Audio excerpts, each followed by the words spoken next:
ఎన్నికల సమయంలో మేము ఏమి హామీలు ఇచ్చినామో ప్రభుత్వం ఏర్పడిన మొదటి రోజే మొట్టమొదటి మంత్రివర్గ సమావేశాన్ని ఏర్పాటు చేసి 6 గ్యారెంటీలకు చట్టబద్ధత మంత్రివర్గంలో కల్పించి ఈరోజు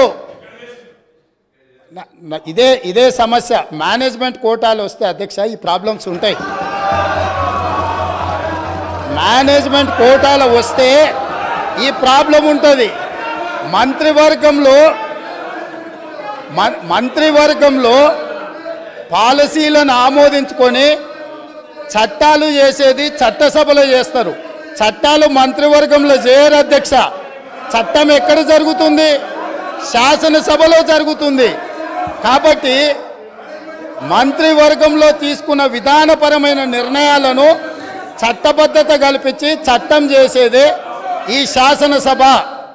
అందుకే రాబోయే పని దినాలలో మేమిచ్చిన 6 గ్యారెంటీలను ఏ రకంగా చట్టం చేయాలనో ఈ సభలోనే చట్టాన్ని ప్రవేశపెట్టి మేమే 4 గోడల మధ్యలో నా మంత్రివర్గమే కాదు ప్రతిపక్షంలో ఉన్న వాళ్ళను మా సహచర పక్షంగా ఉన్న సిపిఐని సమస్యలను పరిష్కరించడంలో సహకరించే ఎంఐఎం సూచనలు కూడా తీసుకొని పరిపాలన నిర్ణయాలను ఏ విధంగా చేయాలనో చట్టబద్ధత కల్పించే చట్టాన్ని ఈ సభ ద్వారా చేస్తాము. ఇందులో ఉన్న తేడాను మేనేజ్మెంట్ కోటాలో వచ్చిన వాళ్ళు గమనించాల్సిందిగా నేను కోరుకుంటున్నాను అధ్యక్ష.